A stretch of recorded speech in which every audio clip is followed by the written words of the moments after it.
बिस्मिल्लाहिर्रहमानिर्रहीम। अस्सलाम वालेकुम। मैं हूँ डॉक्टर नज़ीर सिद्दीकी और आप देख रहे हैं मेरा यूट्यूब चैनल।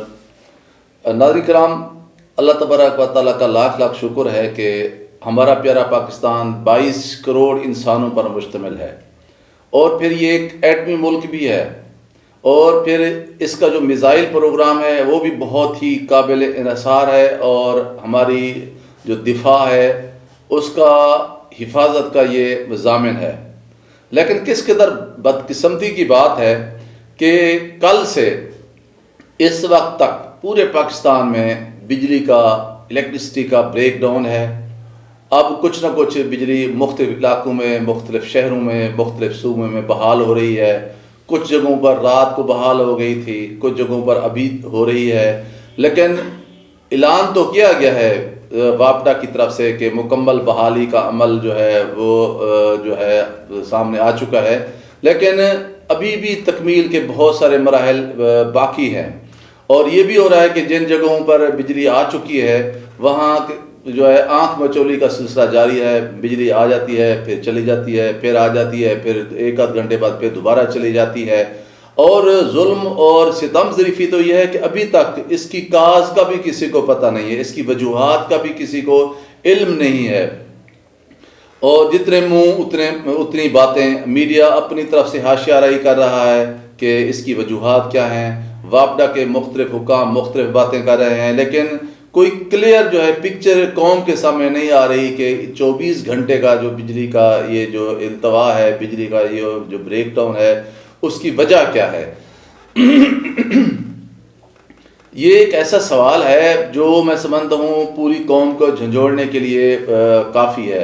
कुछ लोग साजिशी थ्योरियाँ भी ला रहे हैं कि ये एक एक्सपेरिमेंट किया गया है, ये चीन की एक टेक्नोलॉजी है जिसके ज़रिए सारे ग्रिड स्टेशन जो हैं उन्हें जो है वो नाकारा बना दिया जाता है कुछ देर के लिए और फिर बिजली जो है वो मुनक़ता हो जाती है। इस तरह का तजुर्बा अमेरिका ने भी किया था, इस तरह का तजुर्बा जो है वो ईरान में भी किया गया है, इस तरह का तजुर्बा बम्बई में भी चीन ने किया था। उनकी सारी स्टॉक एक्सचेंज जो है वो बिल्कुल बैठ गई थी और फिर यही है कि इसी तरह की सूरत हाल का पाकिस्तान को भी सामना है। आप देखते हैं कि जब बिजली नहीं होती ना तो पानी मिलता है, ना आपकी फ़्लाइट जा रही होती हैं, ना आपके रेलवे स्टेशन काम कर रहे होते हैं, ना आपके मोबाइल काम कर रहे होते हैं। गर्ज़ पूरी ज़िंदगी जो है वो जामिद होकर रह जाती है, रुक जाती है, ज़िंदगी की एक्टिविटीज़ जो है वो मांद पड़ जाती हैं। तो ये देखना होगा कौम को कि एक तरफ तो पाकिस्तान की ये सूरत हाल है कि हम अपने बिजली के निज़ाम को अभी तक इतनी जो है वो मॉडर्न या लेटेस्ट नहीं कर पाए कि वो इस किस्म के कमज़ोरों से जो है वो मुबर्रा होता, पाक साफ होता। और दूसरी तरफ ये सूरत हाल है कि हमारी जो पूरी क़यादत है वो एक दूसरे के ख़िलाफ़ सफ़रा है, गुत्थम है। यूँ लगता है कि जैसे सालों के नस्लों दर नस्ल दुश्मन इकट्ठे हो गए हैं हमारे इक़्तिदार के ऐवानों में। साजिशें दर साजिशें चल रही हैं। पंजाब की असम्बली और खैबर पख्तूनख्वा की असम्बली जो वो डिज़ॉल्व हो चुकी है और पंजाब में जिस शख्स को निगरान वज़ीर आला बनाया गया है मोहसिन नकवी के हवाले से, उनके हवाले से जो ख़बरें आ रही हैं कि वो कितनी जानिबदार हैं, उसके हवाले से अब PTI जो है सुप्रीम कोर्ट में भी जा रही है। सड़कों पर उसने आने का भी एहतजाज जो है वो उसका ऐलान भी कर दिया है। और फिर जो कौमी असम्बली के जो इस्तीफ़े थे जो पड़े हुए थे स्पीकर साहब के पास काफ़ी अरसे से, वो एक्सेप्ट नहीं कर रहे थे और उन्होंने 3 शराइत रखी थी। एक तो ये कि हाथ से लिखे होने चाहिए, दूसरा ये कि हर फ़र्द इनफरादी तौर पर मेरे सामने पेश हो, और तीसरा ये केस जो है इस सुप्रीम कोर्ट में ज़ेर इल्तवा है, वहाँ ज़ेर समाअत है। जब तक उसका फ़ैसला नहीं होगा मैं कोई फ़ैसला नहीं करूँगा।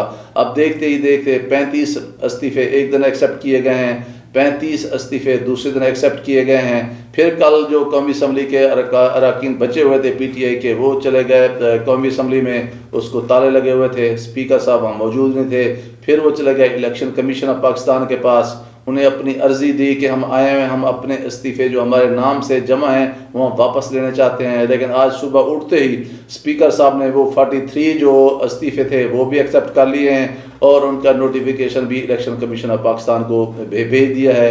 तो इन सारी चीज़ों का या एक्टिविटीज़ का या सरगर्मियों का जो नतीजा निकलेगा वो होगी सियासी लड़ाई, तसादुम, कशमकश और एक ऐसे मुल्क में जो डिफ़ॉल्ट के किनारे पर इस वक्त पहुंच चुका है, जिसके पास डॉलर्स बिल्कुल ख़त्म हो चुके हैं, जिसके ख़जाने में कुछ नहीं है, जिसके ज़र मुबादला के ज़ख़ायर जो है वो आपके सामने हैं, जिसका जो है रुपया जो है वो गिर गिर कर अपनी आखिरी हदों को छू रहा है।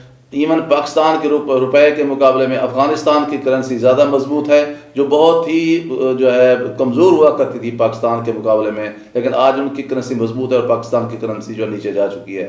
और फिर ये तासुर भी आम है कि जनाब इदारों और सियासतदानों की लड़ाइयाँ हैं वो जारी हैं, मुख्तलिफ लोग हैं एक दूसरे के टांगे खींच रहे हैं। तो समझ नहीं आती कि इस प्यारे पाकिस्तान जैसी एक नेमत को, ये कुफान नेमत के ज़ुमरे में आती है ये बात कि हमारे सियासतदान जो है ना तो वो संभाल पा रहे हैं और ना संभालने की कोशिश कर रहे हैं, और ना उन्हें इस चीज़ की फ़िक्र है कि पाकिस्तान का जो कुछ होता है वो सिर्फ ये है कि हमारे ज़ाती, हमारे इनफरादी, हमारे जमाती, हमारे गिरोही जो मफादात हैं वो हर सूरत में उन्होंने हासिल करने हैं। और ये बहुत अनफॉर्चुनेटली एक ऐसी सूरत हाल है जो तारीख़ों में अगर जाकर पढ़ें तो ऐसी कौमें जो हैं बिल आखिर जो है at the end of the day वो ज़वाल पजीर हो जाती हैं, सफ़ाए हस्ती से मिट जाती हैं। अल्लाह ना करे हम 70s में भी एक इसी तरह का सानहा जो है भुगत चुके हैं, जिसका दर्द अब भी हमारे देश में कभी कभी हमें महसूस होता है। अब एक वही सूरत हाल है कि एक पाकिस्तान की सबसे बड़ी मकबूल तरीन पार्टी PTI, उसको जो है अब मार्जिनाइज किया जा रहा है, सियासत निकालने की कोशिश की जा रही है, या उसके ऊपर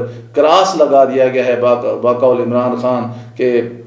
पहले ही पाकिस्तान में भुट्टो साहब के ऊपर क्रॉस लगाया गया, फिर इसके बाद जो है अकबर बुगटी साहब के ऊपर क्रॉस लगाया गया, अब इमरान खान के ऊपर क्रॉस लगाया गया है। उसका नतीजा हमेशा नफ़रतों की शक्ल में निकलता है, कहीं कराची में तबाही की शक्ल में, कहीं बलूचिस्तान में बेचैनी की शक्ल में, और अब अगर खुदा न खास्ता कोई ऐसी सूरत हाल बनी तो फिर पूरे पाकिस्तान में एक ऐसा इंतशार पैदा होगा जिसे कोई भी संभाल नहीं सकेगा। इसलिए मैं समझता हूँ कि तमाम सियासी जमातों को, तमाम पॉलिटिकल फोर्सेस को, हमारे तमाम इदारों को मिल बैठकर अपनी ज़िद, अपनी अना, अपनी हरदर्मी को छोड़कर सिर्फ और सिर्फ पाकिस्तान के बारे में सोचना होगा। बासूरत दुगर हमें कभी भी तारीख़ माफ़ नहीं करेगी। नाज़रीन करम, आज के लिए इतना ही काफ़ी। इंशाल्लाह मिलते हैं अगले व्लॉग में, उस वक्त तक इजाज़त। अस्सलाम वालेकुम।